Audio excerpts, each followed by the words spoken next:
Welcome to VoteProPot-Cast, the award-winning cannabis news podcast brought to you by VoteProPot.com. Here are your hosts, Phil Adams, Jay Britton, and Andrew McCreadys.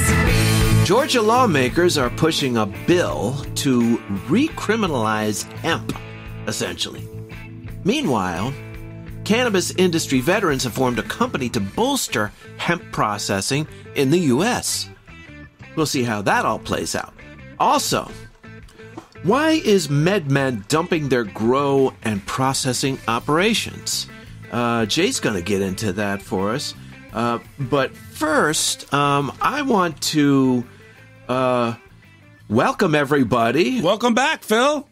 Well, thank you. Welcome. Glad to be here. Welcome all of our listeners. Welcome back to Vote Pro Podcast. So I want to thank and commend my buddies Andrew and Jay here for holding down the old fort last week while I was on vacation. We missed you, buddy. Down in Jamaica. You went out of town?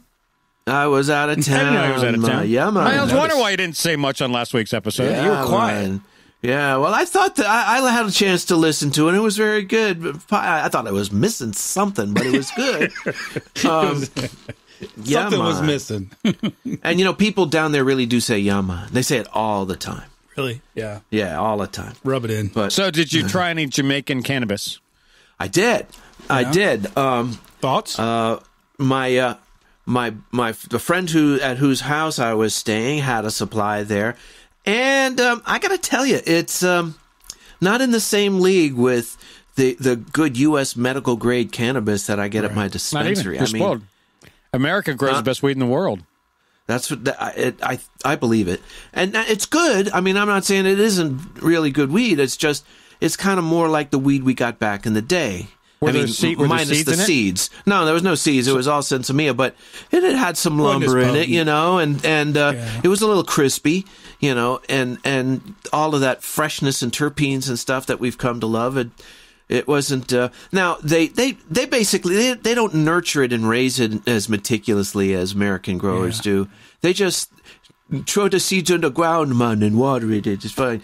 And, also the drying and curing. A lot of growers don't really get. And in the United States, you get some people that really crush the curing process, and you get this really perfectly cured bud. Such an important part of the process. Still has flavor and terpenes, and doesn't turn to dust when you turn it. When you touch it.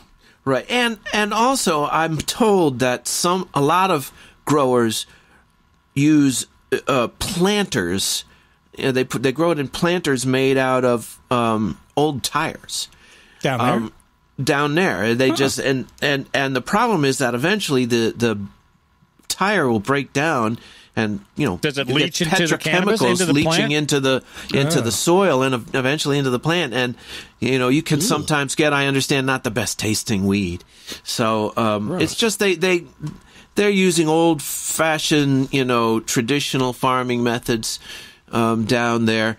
But there is still some great high-quality cannabis that comes from Jamaica. And there's definitely some great strains from Jamaica. We know that for sure. Mm-hmm. Yes, great ones. But the weed you're apt to buy down there, it's good weed. It's just not as good. It's just not on the same level. You're getting the tourist weed. I'm sure if you touristy weed, if you were playing in one of the hottest reggae bands, you'd be getting better weed. Yeah, I was able to roll up a fat one and really, just nail it. And if I had tried that with what I get at the dispensary, I'd have been in rough shape. THC stuff. Yeah, I can't. I wouldn't. Right. That's why I stopped smoking back in the 80s, Yeah. Well, that's why a lot of people are mixing the CBD flower, all this new hemp flower that has all these great terpene profiles, and mixing it with THC flower. And they're getting all the great, so they're like, it's like a hamburger helper thing. You get more volume for your dollar because the hemp flower is so much cheaper, and you expand all the different THC, especially the terpene profile. Now everyone's saying that's where the nuances of the effect are. Yeah, and plus I'm starting to think that I like the higher CBD content in it as well, because after listening to that interview that I had done with Albert Coles, you remember the scientist we had a few weeks ago, explaining exactly why CBD and THC work together, and the whole entourage effect idea with the terpenes. to mellow out, because THC stimulates the kind of fear and paranoia centers of your brain, apparently, but the CBD kind of surrounds it and hugs it and doesn't, it's not as... when you got a balanced dose of CBD and THC will mellow out that part of your brain. Well, when it's too much THC, it excites it, so it makes you anxious and nervous. Well, I tried to put that to the test and bought just a bottle of CBD oil, and just before I was ready to, smoke a spleef, I just did a dropper full of that, and wait a little while, and then before I get high, it works, man. Yeah. I was running with the big dogs down there. Right. It was his white kid, man, putting it away. Look at him. Yeah. Here's a white guy with a sunburn. Respect. Well, welcome back, dude. We missed you. Well, good to be back, and yes, you did. Well, glad you had a good trip. No, I had a great You time. really didn't miss much. Nah, wasn't much going on here. How was your weather down there? Weather. How was the weather down there? Your basic island paradise. If you're into that sort of thing. Perfect weather, beautiful beaches, great bikinis, food. topless. Yeah. Nah, sounds shitty. Well, something did happen while you were out of town. Apparently, down in Georgia, a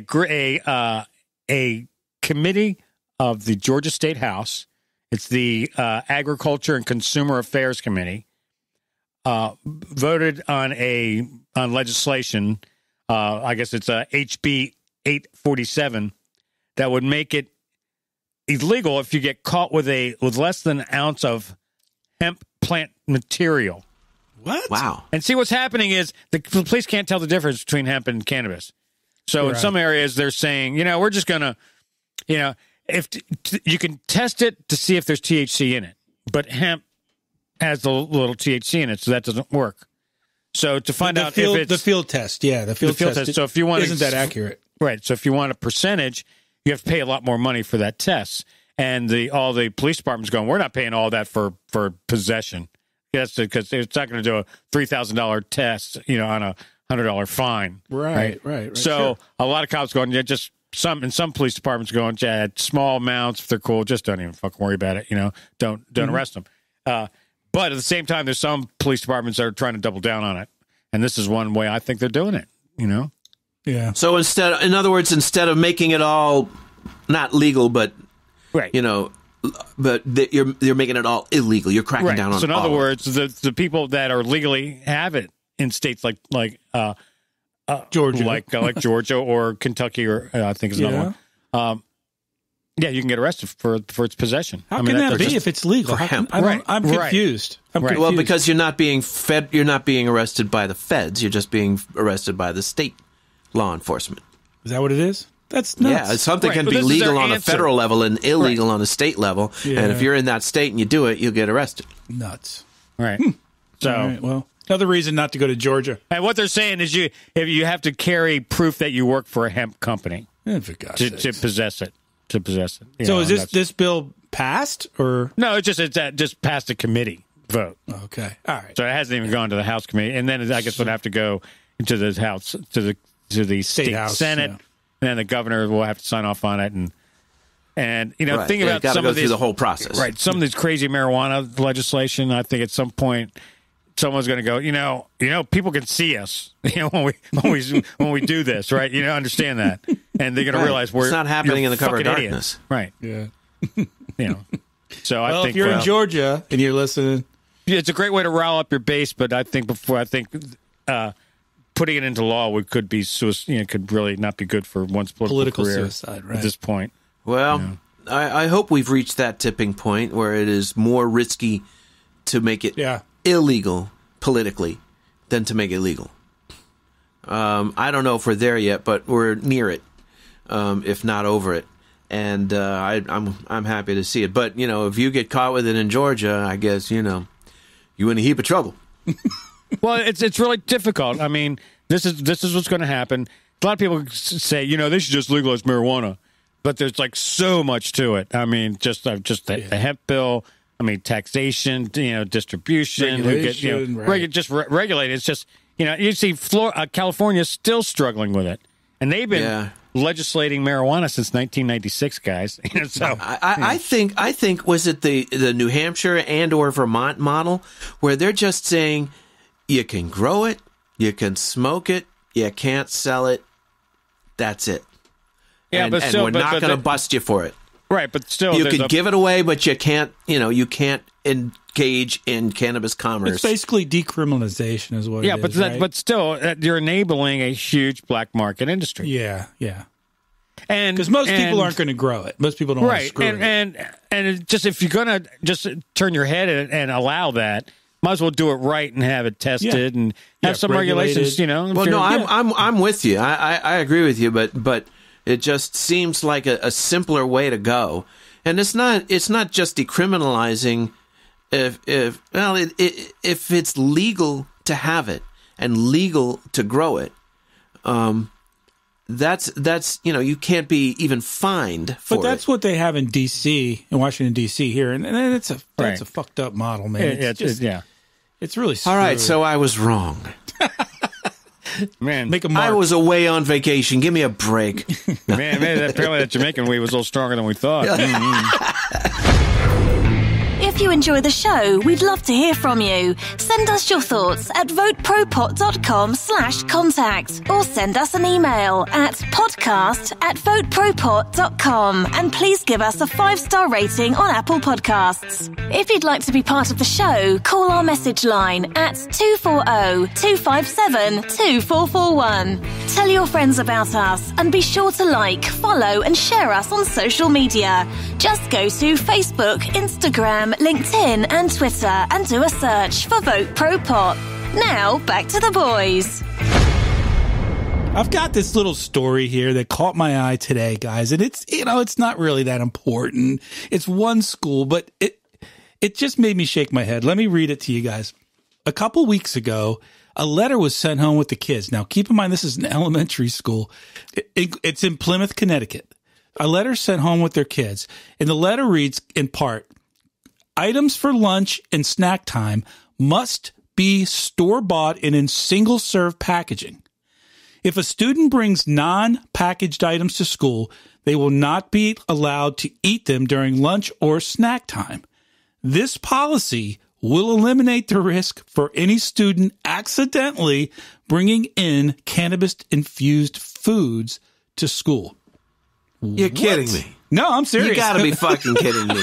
That is the stupidest thing I've ever heard in my life. You can't make my mom can't make a peanut butter and jelly sandwich for me and put it in a Ziploc bag. Nope, because it might be cannabis infused peanut butter, dude. You can't do that. So you have to use unhealthy processed food. These are 5 and 6 and 7 year olds. Think about it. Like, your mom goes to Costco and buys a 55-gallon drum of, goldfish or something and fills bags with them every week. Right. You can't do that anymore. You got to go buy those little ones that cost like $8 a piece. Oh my God. Is that crazy? Anyway, it's not that important, but it just was it a problem? I mean, did they have kids freaking out because they're bringing drugs in? Some goofy bureaucratic principle of some school. Was it the PTA? Yeah, I don't know. Like a parent. Sounds like a parent. Isn't that sounds like school district to me? Sounds like someone in the school district. Yeah. No, it was just as one individual school. It was one individual school. Yeah, it was a school. Yeah, it's called South Loop Elementary School in Plymouth, Connecticut. So talk about your solution in search of a problem. Well, there is the cannabis industry.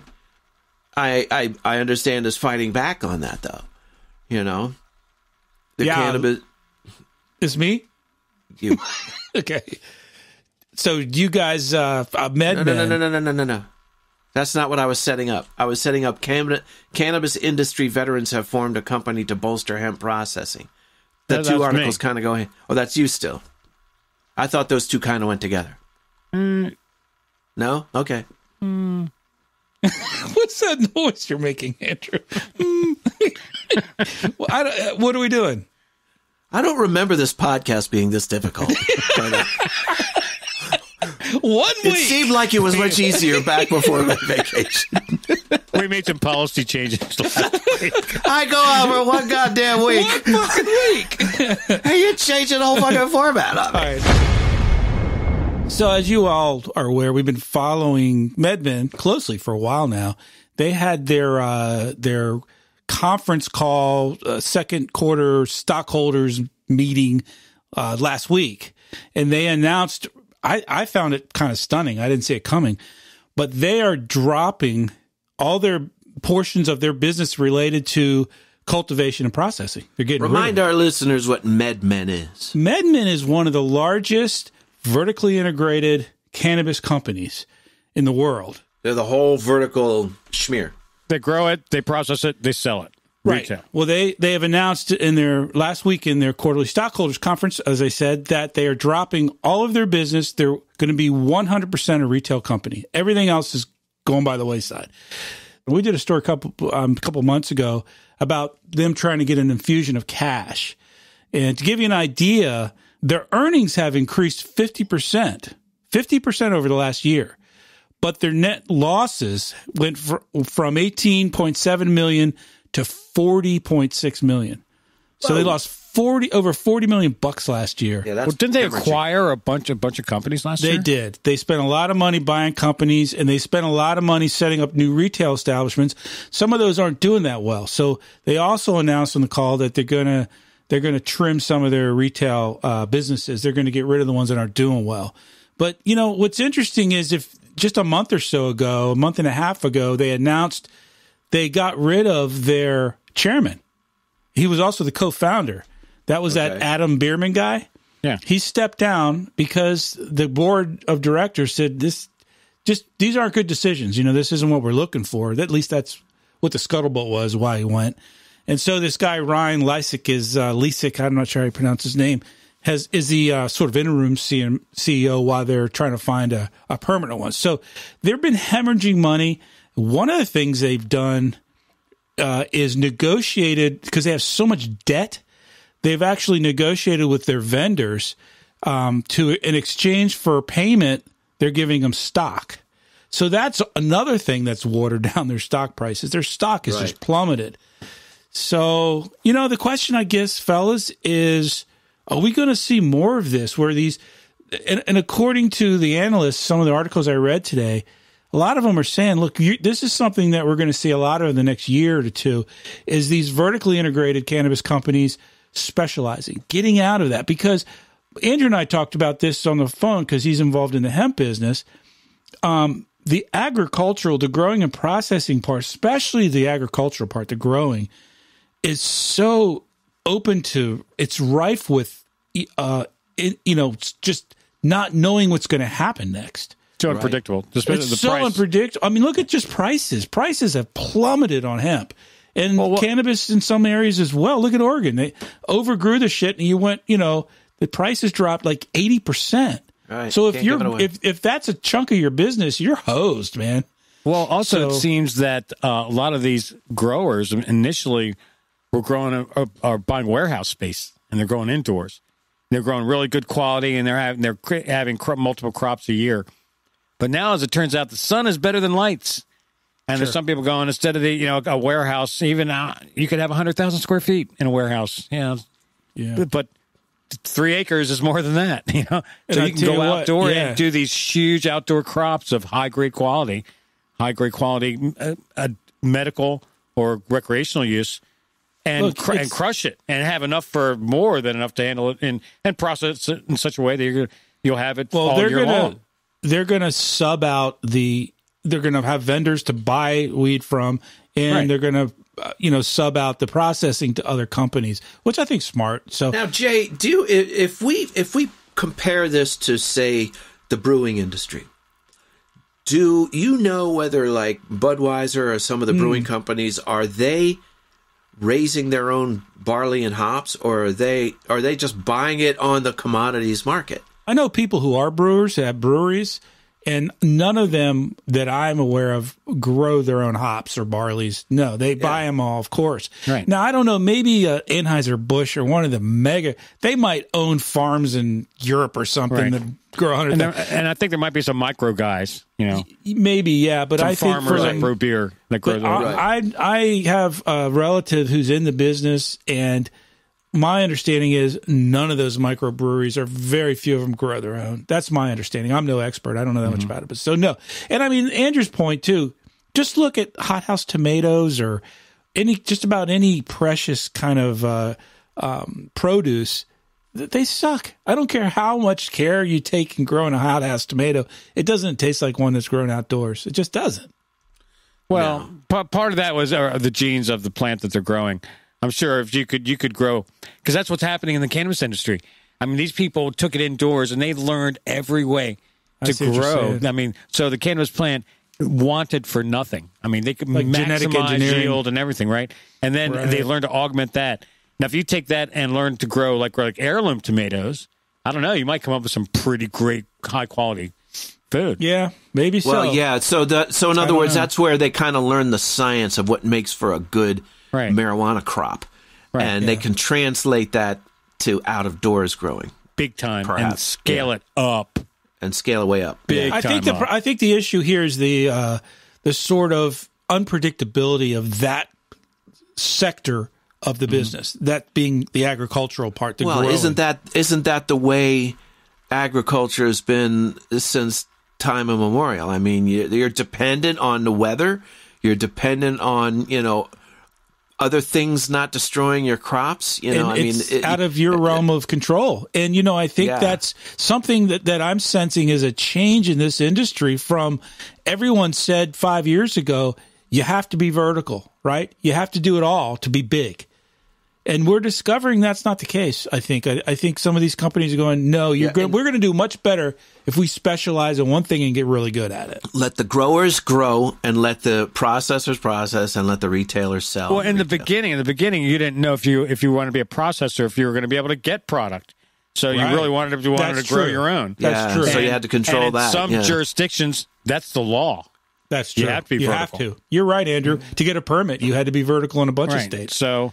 And I think when it pans out, when the dust finally settles, when the smoke clears, I guess that's probably a better way to say it. We'll see what happens. Well, we'll keep an eye on it. We'll keep everybody posted on MedMen and others. Well, another thing's happening in the industry, and I think this was an interesting article I read from hempgrower.com, and a couple of industry veterans. These guys, they worked with Canopy Grow for years. Now, they left Canopy Grow and they started their own company, and what they're doing is they're processing industrial hemp. What they said was it's really important that someone gets into this industry, just gets in there and starts processing all this hemp, because there's a problem with an overproduction. All these farmers grow all this hemp, and now they don't know what to do with it. Now, granted, a lot of them want to make CBD out of it, or some kind of, and they're growing like CBD quality, like recreational looking cannabis. And some people are growing hemp for fiber and seeds, but either way, these guys, I think what they're doing is what they're sort of going after, because they got, I think, $150 million to start this project. And they're going after actually processing it more for the fiber and for the hempcrete and for industrial hemp, for real industrial. Because they said, because clothing and now paper, that they say there's a need for it, there's an urgent need for it, because all the farmers are starting to really get into it. And if all of a sudden they go, fuck this, and they lose interest, we're going to lose the opportunity. So they're jumping on it. Now, I see a great need for that, in not only with the processing the industrial, the fiber, or the biomass of it, but also just the processing of the oils for CBD. A lot of these hemp farmers thought that was going to be easy, and there's a lot of hemp farmers out there struggling, going, how do I convert this stuff? And they didn't know how to age it and cure it and dry it, to maximize it for high quality then. And they just thought you take it and you dry it and you make oil out of it. So I definitely I keep reading articles, too. Andrew. Is that kind of a national thing? I know it's locally. I've read articles about these poor farmers have grown, 2,000, 3,000 pounds of hemp and picked it and dried it, and they don't have anybody to buy it, right? Right. I keep reading articles. Is that a national thing, or is that just... Yeah, well, they said that for the CBD market, they needed, I think it was like 20,000 acres worth of hemp, CBD hemp, for to fulfill the CBD market, to accommodate the market. But last year, 119,000 acres were grown. Whoa! So there's a lot of surplus. Oh man! Right now, is all that for CBD or was it? I don't know. So that happened with THC weed too. I mean, let's face it. Look at Oregon and some other states. Too many permits, and they had so much weed they couldn't process it or sell it. But actually, I mean, that's not saying there's not a demand for it out there. It's just it's getting it from the farmer to the customer. And also the FDA says as far as CBD and hemp, you can't put it in a food product. And still, the banks and everyone thought, oh, the farm bill passed. Oh, all is over. All is good. No more problems. Well, guess what? Good luck. Yeah. Still, but we're a hemp company. Well, yeah. What good is making hemp legal if it's illegal to do anything with it? Still, you can't. Still, there's companies out there struggling to get credit cards and bank accounts and insurance and all a lot of things. And there's still people going, well, nope. And you explain, but there's no THC. It's not psychoactive. It's hemp. Like, well, kind of looks like marijuana. Well, yeah. The same flower. The leaf looks the same, but there's no THC in it. Sorry, it has that stigma. And these the cannabis industry is never going to become a legitimate, mature industry until they can get off working on a cash basis. Well, you can't operate an industry on a cash basis. No way, not anymore. Right. Maybe 100 years ago. But I think what these guys are doing, they saw an opportunity and something that's really needed. Now, obviously, these people are veterans from Canopy, so they were Sooners a long time ago. I mean, they got into it before anyone else. They were way ahead of the curve. Much too Sooners. Yeah. So, anyway, you know what I mean by Sooners. Anyway, yes. Oh yeah. So, I don't know. I think there's definitely going to be a huge industry, and are we going to take advantage of it? Is the United States government going to regulate this fucking industry out of business? Wouldn't be the first. Well, I don't think this can go on forever. I really don't. I think the progress we've made is a generational thing, and it may take another generation, but this can't last. This prohibition cannot go on. I still forever. say it's the last hurrah of the prohibitionists. I agree. I think you're right. I think the prohibitionists are digging in their heels. Yeah. They're digging their heels. They're throwing shit on the wall and see what sticks, man. Right. And sooner or later, it's all going to fall apart for them. And I think rightly so. Yep. So that's my prediction. Although I don't, you can't put a timetable on it or anything, but I think eventually, it'll move in that direction. So yeah, that's your opinion, but your brain's still full of that Jamaican weed. So yeah, I'm still pretty fucked up. So take whatever I say with a grain of salt and a slice of lime and a shot of tequila. So no coronavirus germs on the plane on the way home, because we're doing this show remotely as we always do, and there's no fucking way I'm going to be. Well, I got in the line at customs, and it was a long line, and I coughed once or twice and said, "Man, I haven't felt so good since I got back from China," and the line disappeared. So, Parting of the Red Sea. Wow, that was easy. Yeah, I don't know. Knowing you two guys, even though we're remotely recording this, I'm still wearing a face mask. Yes, good call. Yeah, there's a lot of cool information on VoteProPot.com. You can buy one of our mugs, help out the cause. And, there's also great information on how you can get involved in this process. Frankly, we can make all the predictions in the world, but until we get enough like-minded people involved in the democratic process to push this agenda, nothing's going to change. And we've given you a whole list of cool things you can do to kind of get yourself started in that direction. Where you take it from there is up to you. But check out VoteProPot.com and check out our Get Involved tab, and you can read a lot of that other stuff that's so cool. How else can they get in touch with us? Well, you can send us an email, and we hope you do, at podcast@VoteProPot.com, and we've got a message line. We love to hear from our listeners. We love to hear suggestions and comments and how much Phil sucks or whatever's on your mind. 240-257-2441. But you're not bitter, Jay. No, not at all. Yeah, you know, and there's a lot we can't get to because we just don't have that much time on our podcast. We like to share a lot of information on our social networking platform. So please go to Instagram, Twitter, Facebook, and LinkedIn and do a search for Vote Pro Pot.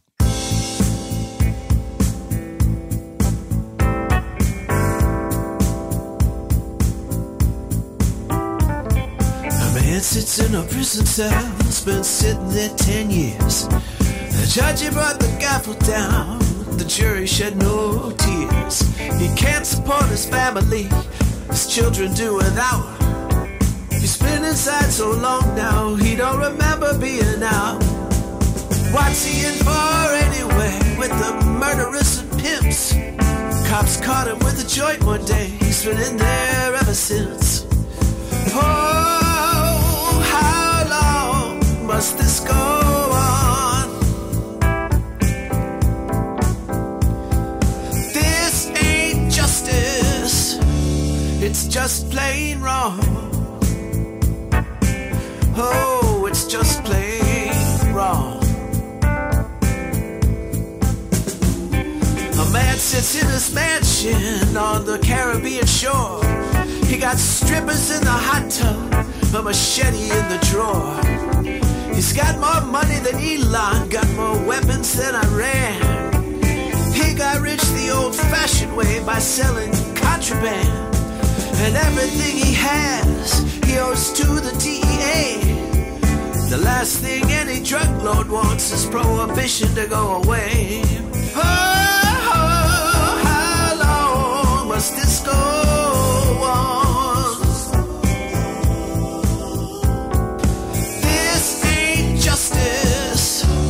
It's just plain wrong.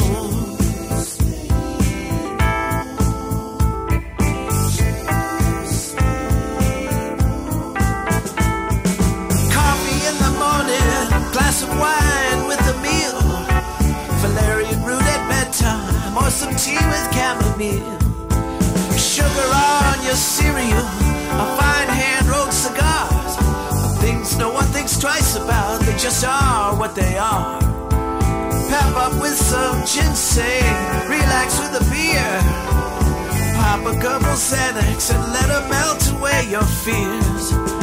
Lots of stuff that's legal makes you feel a certain way, but smoke a little sativa and they'll haul your ass away to stay.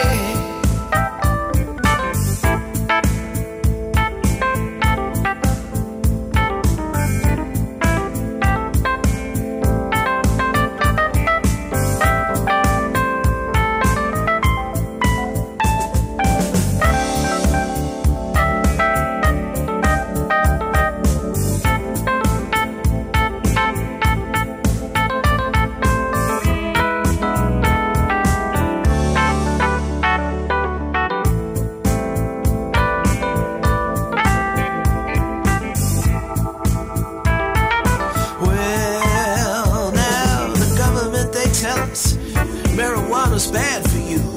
It'll fry your brain like eggs in a pan. It's what evil people do. So that gives us the right, they say, to ban its use and sale. So don't you let us catch you, son, or you might end up in jail. Just remember, America, when we lock you in your cells, that we're doing this for your own good, to save you from yourselves. Oh, how long must this go on? This ain't justice, well, it's just plain wrong. Oh, I said this ain't justice, but it's just plain